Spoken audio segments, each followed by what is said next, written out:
আপনি কি কখনো দেখেছেন প্রস্রাব করার পর টয়লেটে ফেনা জমেছে?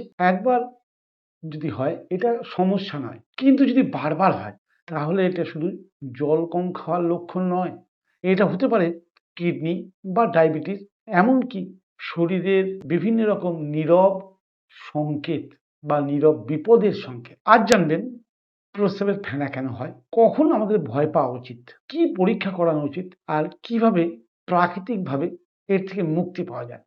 শেষ পর্যন্ত দেখুন, কারণ শেষে এমন একটি লক্ষণ যেটা দেখলে দেরি না করে ডাক্তার দেখানো উচিত, এটা আপনি বুঝতে পারবেন। লক্ষণ অর্থাৎ শরীরের সংকেত। শরীর কিন্তু আমাদের সংকেত দেয়, সংকেত ইগনোর করে আমরা চলতেই থাকি। সেই সংকেতকে অবহেলা করার ফলস্বরূপ হয় ভবিষ্যতে বড় রোগ। আচ্ছা, প্রস্রাবের ফেনা আসলে কি?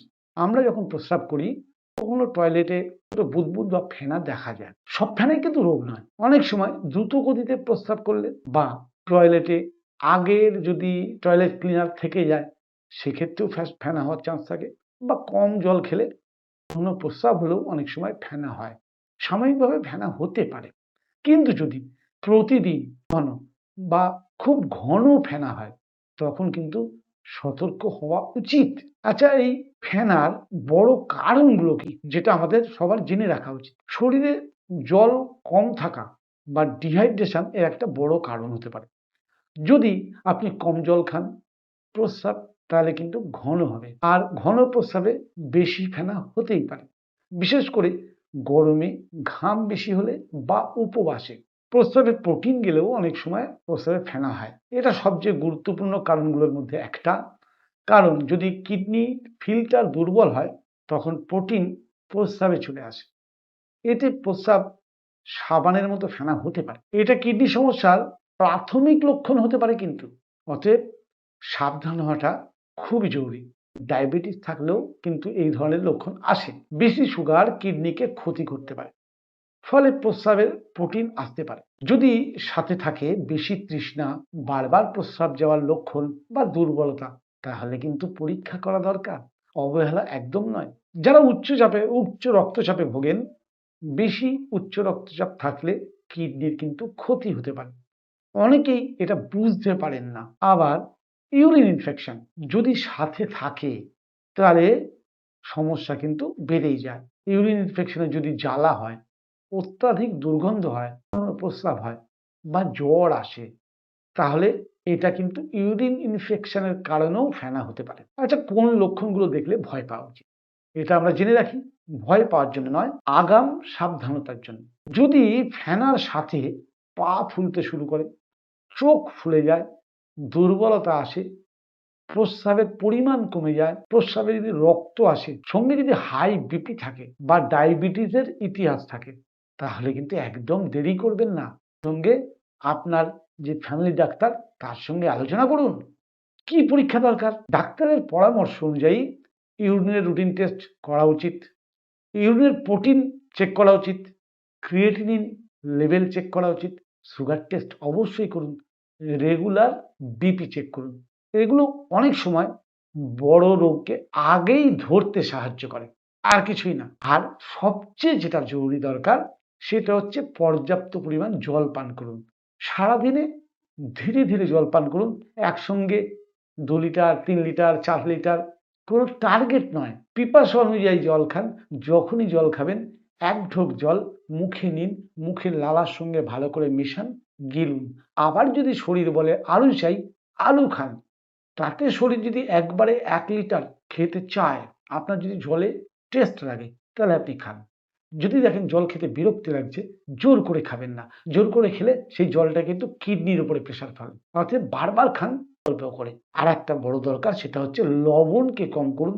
অতিরিক্ত লবণ কিডনি ও বিপি দুয়েরই সূত্র। চিনি ও প্রসেস খাবার কমান। Cold drink, biscuit, junk food, যে কোনো অ্যানিম্যাল প্রোটিন, এগুলো কিন্তু আমাদের সিস্টেমকে মারাত্মকভাবে ক্ষতিগ্রস্ত করে। ওজনে নিয়ন্ত্রণ করুন, পেটের মেদ কমান। পেটের মেদ মানেই ডায়াবেটিস, বিপি, কিডনি ঝুঁকি। পেট বাড়ছে মানে আপনাকে আগাম সিগন্যাল দিচ্ছে, পেটকে বাড়তে দেবেন না। ইমিডিয়েট সংযত হন। আর পেট বাড়ানো কমানো খুব সোজা, শুধু জীবনশৈলীটাকে পাল্টে ফেলুন। হাঁটুন, প্রতিদিন অন্তত 30 মিনিট হাঁটুন। শরীরের মেরামত বাহিনীকে সক্রিয় করতে সাহায্য করে রেগুলার ওয়াকিং। হ্যাঁ, এমন ওয়াকিং করবেন যেন ঘাম বেরিয়ে যায়। কোথায় আমরা আজকাল এসিতে থাকি, কোথায় আমরা লিফট ব্যবহার করি, সিঁড়ি ব্যবহার করুন না। দেখুন আপনার শরীরের মেটাবলিজম ঠিক থাকবে। কিছু সহায়ক উপায়ও আপনি ফলো করতে পারেন, যেটা করা উচিত। রোগের চিকিৎসা নয়, সহায়ক অভ্যাসই হচ্ছে আসল চিকিৎসা। চিকিৎসার সঙ্গে সঙ্গে যে কারণে রোগটা আসছে বা আপনার সমস্যা হচ্ছে, সেই কারণটাকে কিন্তু দূর করাটা খুব জরুরি। কি করবেন? সহায়ক অভ্যাস হিসেবে আপনি যেটা করতে পারেন, ডাবের জল। যদি কিডনি রোগ থাকে বা ডাক্তারবাবু যদি পটাশিয়ামের জন্য ডাবের জল নিষেধ করে থাকে, তাহলে সেক্ষেত্রে অবশ্যই নয়। যাদের এই সমস্যা নেই তারা ডাবের জল রেগুলার খেতে পারেন। শসা, লাউ, তরমুজ জাতীয় জল সমৃদ্ধ খাবার বেশি করে খান। ধনেপাতার জল বেশি করে খান, ধনেপাতা ফুটিয়ে তার জল। এটা আপনার কিডনিকে ডিটক্স করতে সাহায্য করে। কিডনি ক্লিনজিং করুন, নিয়মিত সঠিক ঘুমাতে যান। বড় ভুল যেগুলো সবাই করে, একটু সচেতনতার জন্য জানিয়ে দিই। অনেকেই ভাবেন ফেনা হচ্ছে মানে সমস্যা নেই। মাসের পর মাস এভাবে যদি চলতে থাকে, কিডনির ক্ষতি চুপচাপ এগোতে থাকে। কিন্তু কিডনি অনেক সময় শেষ পর্যন্ত না আসা পর্যন্ত চিৎকার করে না, শুধু ফিস ফিস করে সংকেত দেয়। আর সেই ফিস ফিসের একটা শব্দ হতে পারে ওই ফেনা। অর্থাৎ আজ থেকে লক্ষ্য করুন, একদিন ফেনা কোনো চিন্তা নেই, চিন্তা করার কিচ্ছু নেই। কিন্তু নিয়মিত ফেনা, অর্থাৎ পরীক্ষা করাটা খুব জরুরি। কমেন্টে লিখুন আপনি কি এটা লক্ষ্য করেছেন কখনো। আর শরীরের এমন নীরব সংকেতকে জানতে ফলো করুন স্বাস্থ্য সমৃদ্ধি চ্যানেলটিকে। কারণ শরীর আগে জানাবে, মানুষ পরে বুঝতে পারবেন। শরীরের এই ছোট্ট সংকেতকে আমরা ইগনোর করে যাই বলে আজকে আমাদের বড় অর্গান ফেলিওর খুব সহজে হয়ে যাচ্ছে। আমাদের ছোট সংকেতকে অবহেলা নয়, আমি আমার জ্ঞান অনুযায়ী সচেতনতার জন্য, এটা কোনো চিকিৎসা চ্যানেল নয়, আপনাদেরকে জানালাম। যদি এরকম শিক্ষামূলক ভিডিও আরও চান, চ্যানেলের সঙ্গে থাকুন। অবশ্যই লাইক, কমেন্ট ও শেয়ার করুন। নমস্কার।